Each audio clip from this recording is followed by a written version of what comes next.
जिंदाबाद दार्जिलिंग डिस्ट्रिक्ट चियाकामान मजदूर यूनियन जिंदाबाद CITU जिंदाबाद 5 दफा दाबी में सम दफ्तर अभियान सफल करो जल्दी से जल्दी चाय बागान मजदूर को न्यूनतम हाजिरी चालू পদযাত্রার মূল উদ্দেশ্য বা কি আপনাদের আজকে দাবি দাবা রয়েছে এবং কোথা থেকে কত অবধি যাবে বিষয়গুলো?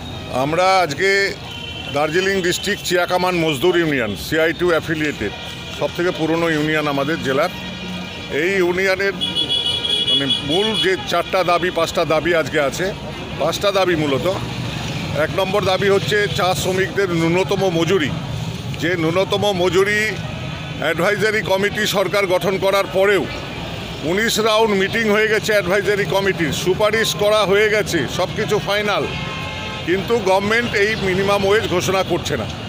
অলরেডি হাইকোর্ট তার রায়ে বলে দিয়েছে, গভর্নমেন্ট অফ ওয়েস্ট বেঙ্গলকে বলা হয়েছে এবং CCPA-কেও বলা হয়েছে 3 মাসের মধ্যে মিনিমাম ওয়েজ চালু করা হোক। চা শ্রমিকদের সবথেকে আধুনিক পদ্ধতি হচ্ছে চা শ্রমিকদের ন্যূনতম মজুরি। পঞ্চদশ লেবার কমিশনের, ভারতীয় লেবার সম্মেলনের সমসম্মেলনের যে সিদ্ধান্ত তাই মোতাবেক কিন্তু জমির অধিকার চা শ্রমিকদের দিতে হবে। কর্পোরেট পুঁজিপতিদের হাতে 15% জমি তুলে দিচ্ছে সরকার, নতুন করে আইন আনছে বিভিন্ন ব্যবসা করবার জন্য, প্রমোটিং করার জন্য, হোটেল ব্যবসা করার জন্য। কেন চা শ্রমিকরা বঞ্চিত থাকবে? এই দাবি হচ্ছে একটা অন্যতম দাবি আমাদের, জমির অধিকারের প্রশ্ন। পাহাড় তরাই ডুয়ার্স আমরা বিভিন্নভাবে আন্দোলন করেছি। DDC, KMU, চিয়াকামান মজদুর ইউনিয়ন, CITUর পক্ষ থেকে আমাদের এই দাবিও আমাদের সুনির্দিষ্টভাবে আছে। আমাদের আরেকটা দাবি হচ্ছে চা শ্রমিকদের অবসরের বয়স 58 বছর। কোনো অসংগঠিত ক্ষেত্রের শিল্প বা কলকারখানায় 58 বছর আর নেই। এখানে 60 বছরের জন্য PF কাটা হবে। PFও 60 বছর মেনে নিয়েছে, কিন্তু 60 বছরের রিটায়ারমেন্ট করায় না, 58 বছরের রিটায়ারমেন্ট করায়। চা শ্রমিকদের এই 58 বছরের রিটায়ারমেন্টটা যাতে 60 বছরে হয়, এটা একটা দাবি আমাদের। আরেকটা গুরুত্বপূর্ণ দাবি, অবসরকালীন সময়ে চা শ্রমিকরা যে পেনশন পায়, সেই পেনশনটা যাতে তারা ন্যূনতম 10,000 টাকা পেনশন দেওয়া হয়। পেনশনের যে টাকা, এই টাকা কারো ঘর থেকে দিতে হবে না। গভর্নমেন্ট অফ ইন্ডিয়া, বিজেপি সরকার বারবার জিতে গেছে 3বারের মতো, কিন্তু তারা খালি প্রতিশ্রুতি দিয়েছে, কোনো রকম চা শ্রমিকদের জন্য কোনো রকম পদক্ষেপ গ্রহণ করেনি। আমাদের সুনির্দিষ্ট দাবি, শ্রমিকদের কাটা টাকা থেকে পেনশন 10,000 টাকা করে দেওয়া যায়। এটা কিন্তু আমরা আমাদের হিসাব 10,000 টাকা করে পেনশন দেওয়া যায়। এই 10,000 টাকা পেনশনের দাবি একটা অন্যতম দাবি আমাদের।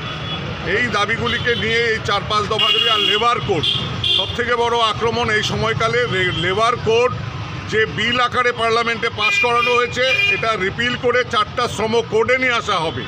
এই 4টা শ্রম কোড হচ্ছে শ্রমিক বিরোধী।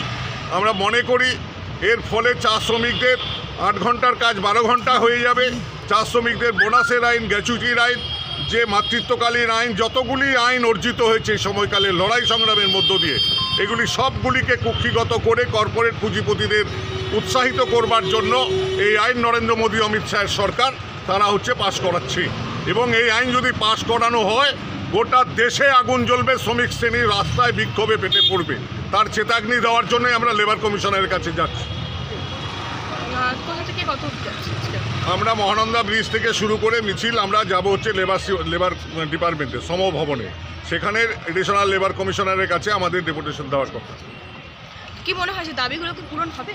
দাবি পূরণ না হলে পরে গোটা দেশ জুড়ে শ্রমিক শ্রেণী বিক্ষোভে ফেটে পড়বে, আগুন জ্বলবে, পরিষ্কার কথা। আমার নাম গৌতম ঘোষ, চিয়াকামান মজদুর ইউনিয়নের সাধারণ সম্পাদক।